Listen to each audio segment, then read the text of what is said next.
Okay, hi. For this video, this is the video to show to your ignorant fat friend or relative as a beginner video. And what this is about is we all have friends or relatives who really would benefit from improving their diet, but you can't have a conversation with them because they get too emotional. So this is the video for them. If they'll watch anything, hopefully they'll watch this. If you got a lot of experience with nutrition and health, this might be a little too easy for you, but hopefully this will help someone that you care about. All right, so starting out, humans are herbivores, and I've drawn an IQ, a nutrition health IQ curve here of the normal distribution, and basically where most people are at is what I would call ignorant herbivores. Humans are herbivores, and that's based on our teeth are flat for grinding plant foods. If you take a look at the teeth of a horse or any other herbivore, they're flat like ours, okay? And our jaw goes side to side. That's for grinding plant foods. You look at a true carnivore, a cat, they got big piercing fangs, all right? To rip flesh. In addition, their jaw only can bite in a fixed forward motion to give it a stronger bite so they can kill with one bite versus, herbivores have a softer bite to grind plant food. In addition, a true carnivore's got claws to rip flesh and grab stuff in that sense, real sharp claws, whereas we've got a hand to pick fruit. Okay, I got to get used to seeing where the webcam is. And in addition, if you're walking down a path in a forest or a jungle, you see a dead deer on the path with the flies buzzing around it. For us, that's intrinsically disgusting. I mean, do you want to get down on your knees, take a bite out of it, and chew on its guts, chew on its brains, drink its blood? That's disgusting. Okay. On the other hand, if I put out a bowl of fruit, you would salivate. We're made for that. Okay, in addition, we have a long intestinal tract, about 22 feet, for extracting nutrients from plant foods, versus a carnivore will have a short intestinal tract, about 10 feet, to quickly get it out of their system before it putrefies from all the bacteria and whatnot on it. Okay, so if William C. Roberts, MD, the best cardiac pathologist in the world, had noted that if you take herbivores in lab experiments and you feed them high-fat diets, like feed them eggs, for example, they all get atherosclerosis, every single one of them, 100%. On the other hand, with a carnivore, no matter how much fat you feed them, you cannot induce atherosclerosis. They're made for that type of diet. Their intestinal tract and their metabolism is designed to handle that, but not with herbivores. So a typical American person eats the SAD diet, the standard American diet, which is high in fat, like 40% to 50% fat, and they all have atherosclerosis. They have tremendous rates of impotence and coronary artery disease. They all have it in varying amounts of severity. 30% of men in their 30s are impotent, 40% in their 40s, 50% in their 50s, 60% in their 60s, 70% in their 70s. That's a lot of impotence, okay? With vegans, their Johnsons are working much better into their 70s and 80s. And the same diet that's causing impotence and coronary artery disease also causes high blood pressure, leading to strokes and dementia. They're very often cognitively impaired in their 50s and 60s. Super common. Ask any doctor. You talk to cognitively impaired people in their 50s and 60s all day, every day. Typical diabetic. They got all these problems. They're going blind. They're getting their feet chopped off, getting ready to go on dialysis. And you're like, you might want to change their diet. And they're like, oh, at my age, what are you going to do? It's like c'est la vie, watching themselves fade into oblivion, when they could be helped dramatically if they would realize this. Plus, the same populations that get a lot of coronary artery disease and impotence, they also have lots of cancer. Cancer in a meat-eating population is way up here compared to a plant-eating population. It's a lot of unnecessary suffering. Also, it leads to poverty. You go bankrupt. It's very expensive to have open heart surgery, coronary artery stenting, to be on dialysis. It's pretty routine that people are bankrupted by their health problems. One of the best health insurances you could have, one of the best retirement plans you could have, is to stay healthy. Now, if you look at what I would call the half-screwed, and these tend to be people with a higher health and nutrition IQ, the lacto-ovo pesco-vegetarians, they get the same diseases as the SAD diet population. It just takes, about an extra 10 years later. So you want to have your first myocardial infarction in your 50s or in your 60s, okay? But they still get sick and have the same diseases, same problems, lots of obesity, diabetes, and whatnot. What I will call here health aristocrats, the top 1% of nutrition and health IQs, they become vegans, okay? 100% low fat, low sodium, whole food vegans. All right, that's the healthiest diet in the world. We're going to go into some more detail about why that is. And the more you move in that direction, the less money you'll spend on healthcare problems.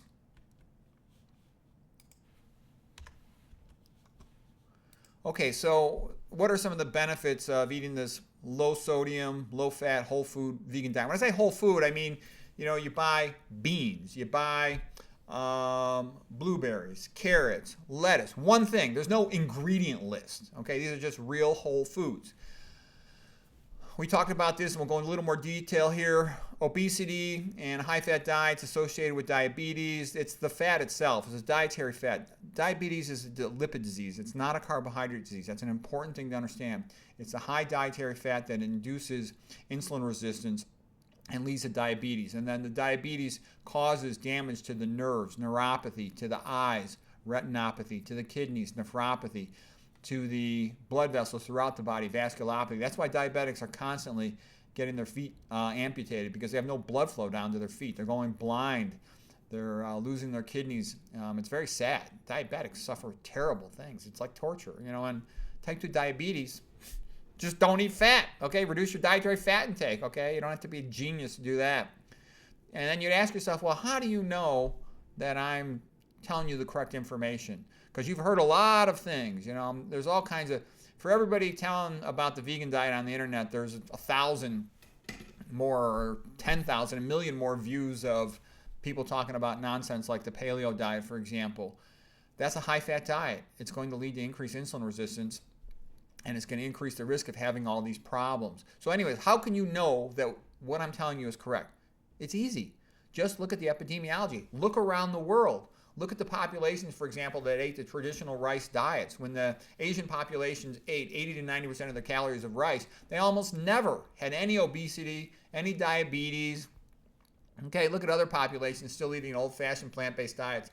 They don't have any obesity, next to zero on hypertension, next to zero on coronary arteries. Whereas in a westernized country, eating a high-fat diet, it's considered normal to be fat, diabetic, hypertensive, with coronary artery disease and impotent. That's considered normal. Okay, it's not. All right, and I've mentioned it before. If you go to Okinawa, back when they still used to eat a lot of sweet potatoes and plant-based foods and had a 95% or more plant-based diet, they had people in Okinawa, centenarians, 105 years old, American doctors, the two Wilcox brothers, one's a PhD, one's an MD. They went over there with the Japanese physicians to study these centenarians. And a lot of them, they couldn't find any health problems. None. Over 100 years of age. No diabetes, no high blood pressure. All right, so we talked about atherosclerosis. It's just everybody gets atherosclerosis that eats a high-fat diet by the time they're 50, and much sooner than that for very many of them. The same population with a lot of impotence and a lot of coronary artery disease also have a lot of myocardial infarction, a lot of stroke, and a lot of cancer. And this was well known as the 1970s or earlier by Nathan Pritikin, for example, that figured out all this stuff. They also get a lot more arthritis. The fat in the blood decreases oxygen to the tissues, and Pritikin felt that that was the main cause of arthritis. And he might be right about that. They also get increased gout, but gout's a relatively rare type of arthritis. DJD, degenerative joint disease, also called osteoarthritis, is by far the most common type of arthritis. And by the way, you can ask any doctor. They see it all day long, every day. When in doubt, arthritis, it's DJD. At least 90% of the arthritis I see is DJD. It's probably 95%. Okay, back pain. Everybody knows the heart is affected by lack of blood flow and the brain's affected by lack of blood flow. Well, guess what? The entire body is. That's the most common cause of back pain. I wrote a book about that. Okay, ischemic spine is the most common cause of back pain. It also messes up the eyes. When you block the little tiny blood vessels in the back of the eye to the retina, person goes blind. Okay, and that happens progressively. All the common diseases of blindness in old age, they're all vascular: cataracts, diabetes, age-related macular degeneration, hypertension, glaucoma, infarct. Because I know a lot of people say, "Oh, I would rather die than not eat meat." Well, that's exactly what will happen. People who eat meat after 50, it means you're going to most likely die prematurely. It also means you're going to suffer a lot. You're going to spend a lot of money on healthcare costs. You're going to have to take lots of medications, and you're probably going to have to go for surgery. Okay, eating animals after 50 usually correlates to surgery. Think I'm kidding? Myocardial disease is going to lead to coronary artery bypass graft quite often, or coronary artery stents. It leads to hernias. It leads to cancer surgeries. It leads to cataract surgeries. Meat eaters after 50 get tons of surgery. Surgery is no fun. If you don't go down that path, got a good chance you'll never need to have surgery in your life. Okay, I never had any surgery. I don't see any reason why I'll ever need any surgery. They also go deaf, hearing loss, which is bad. You get socially isolated when you can't hear. It's hard for somebody to talk to you. Dementia, super common in meat eaters. And when I say meat eaters, I also mean quite often they put oil in their food or they eat processed food. Processed food's got sodium off the charts. It's worsens hypertension and other problems. Abdominal pressure syndrome, we talked about that before. The lack of dietary fiber is the most common nutrient deficiency in this country, is the lack of dietary fiber. Constipation, straining at the stool, increases intra-abdominal pressure, leading to hiatal hernia. Stomach pops in the chest, gastroesophageal reflux, felt as so-called heartburn. They have increased risk of esophageal cancer. Straining at the stool with constipation puts pressure on the veins. They dilate. Those are hemorrhoids. The back pressure on the colon causes diverticulitis, outpouching in the walls of muscle of the large bowel, the colon. Sometimes those will pop and leak stool into the abdomen, diverticulitis that's called. Every single day in any major hospital, they'll admit at least one patient for diverticulitis. Okay, I've seen hundreds of them. It's super common. Appendicitis, way more common in meat eaters because the lack of fiber. Fiber pulls water into the stool. When there's no fiber, the stool gets dried out and you can form a rock-like obstruction of the appendix. The appendix hangs down like a finger. See if I can get a finger hanging down here. And when you form a stool ball in the proximal part of it, beneath it, the glands to create mucus, and the mucus can't get into the rest of the colon, the cecum there, so the appendix will pop. That's what appendicitis is. They have much more gallstones because they're hypersaturated with cholesterol. The back pressure from constipation. So constipation, back pressure, tightens up your abdominal pressure. That's called the Valsalva maneuver. And that pressure down in the legs causes varicose veins. It dilates the veins in the scrotum. It's called a varicocele. All kinds of bad things you don't want. Leaky gut. The lack of fiber means that you can't feed the good gut bacteria in the colon, so you're predisposed to getting leaky gut with all the autoimmune diseases. That also includes inflammatory bowel disease, irritable bowel syndrome, and a whole bunch of pretty severe diseases, including multiple sclerosis, lupus, rheumatoid arthritis, etc. Estrogen overload syndrome. The high meat diet leads to increased estrogens in your body, okay? Heavy meat eaters and processed food eaters have higher estrogen levels. First of all, they're fat. The fat tissue converts some of the testosterone into estrogen. Secondarily, there's often estrogens given to the animals to help them grow faster. Number 3, the meat changes the gut flora in the colon such that, and the small bowel, such that it'll have more of an enzyme called glucuronidase. Glucuronidase enzyme deconjugates the estrogen that had been excreted by the liver into the bile, and once it's deconjugated, it's reabsorbed into the body. So they have significantly higher estrogen levels, meaning that they're predisposed, if it's a woman, to PMS, to heavy periods, menorrhagia, endometriosis, polycystic ovary syndrome, infertility, postmenopausal hot flashes, breast cancer, endometrial cancer, and men, increased prostate cancer. The meat eaters, processed food eaters have increased pancreas cancer, increased colon cancer, cancer increased in general. Okay, there's also, if you're eating processed food, there's tons of toxins in processed food, those long ingredients lists, and there's even hidden ingredients they don't even tell you about. You don't want to eat any of that stuff. I eat zero of that stuff. So these are all the things that are making people sick, okay? Because I know the average person doesn't believe that diet is what makes people sick. Well, then ask yourself, how come people eating the standard American diet, they're fat and sick, routinely, most of them, versus same-aged persons in another country where they're eating a plant diet, they don't have any problems. And you say, well, they're genetically different. No, there's lots of migration studies. When, for example, people come from Japan and they're healthy, eating the old traditional diets with their primarily rice-based diet, they move to Hawaii, start being a little partially westernized, they get fatter and sicker. By the time they move to California, they're fatter and sicker by far. And it's the same when they come from any other place. That the more westernized their diet, meaning the more they move away from plants and eat processed food and oils and all these junk foods, the fatter and sicker they get with all of these diseases. All these diseases go together. Obesity, diabetes, hypertension, dementia, cancer. They're all, in my opinion, kind of different variations on the same thing. Okay, and they're avoidable. You don't have to get these diseases. And even if you already have them, they might be, you can certainly slow them down. You might be able to reverse them even. Coronary artery disease, type 2 diabetes can often be reversed in their early phases. Okay.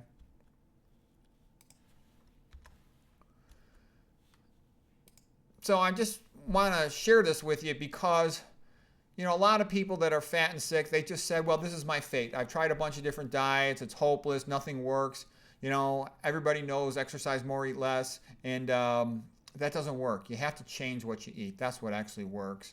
And when you learn about nutrition, just imitate the people that are skinny and energetic from other countries, and they eat a plant-based diet. And you got a good chance to dramatically improve your health. And everything goes together because you're now putting the food into your body that you're designed for. You'll tend to be skinnier. You'll tend to have higher energy levels. There's a famous bariatric surgeon named Garth Davis. He was a fatso himself, became a vegan. He had so much energy, he started running triathlons. That's actually a characteristic story. Vitality. You're going to get better blood flow to all your tissues, including your skin. So your skin will have more of a youthful glow of vitality. You'll look younger and healthier. That's pretty typical that that happens. Okay. You'll be skinnier, a healthier body weight. Your immune system functions better when you're eating a plant-based diet. Plant-based eaters have lower white blood cell counts. It's an indicator that the immune system is not having to deal with so much inflammation all over the place. There's multiple reasons why meat increases systemic inflammation. Besides leaky gut, they also have increased risk of xenocellulitis, and they also have increased risk of arthritis and joint problems, and that goes also with the rouleau formation from the high-fat diet, etc. Vegans tend to have better moods. On multiple survey studies, they'll suggest that they have better moods, less depression. They're psychologically happier. There's reasons for that too when you start getting into the issues with hippocampal excitotoxicity and whatnot. We got separate lectures on that. They live longer. You know, the Seventh-day Adventist vegans, they live an extra about 10 years compared to other Californians, and they live healthier than the other ones do. And the more close they are to the low-sodium, low-fat vegan, the healthier and longer-lived they are. And you save lots of money. You know, you don't have to be taking all these pills and getting all these surgeries and going bankrupt probably. You're much less likely to get cancer or need any type of open heart surgery or anything. So you save lots of money. You're much less likely to be dementia and then have to have, you know, a nursing home and all the expense that goes with that. So anyways, I can tell you this. I hope this helps you. Spend a week or two learning about plant foods. Pick a starch that can satisfy your hunger. Starches are things like potatoes, sweet potatoes, rice, beans, quinoa, oatmeal, carrots. Those things will satisfy your hunger, because you have to satisfy your hunger, otherwise you go back to eating the other things you used to eat previously. And then you add to that some fruits and vegetables, drink just water, and play around with what'll work for you. Eventually get the old junk food and meat out of the house and the oils, and start learning about it, and you'll see that persons who go down this path, they do a lot better. So I hope this is helpful to you, and this is just an introductory beginner video. There's a lot more to learn, but it's all going to come down to that, eating more plant foods. Okay, anyways, I hope this is helpful.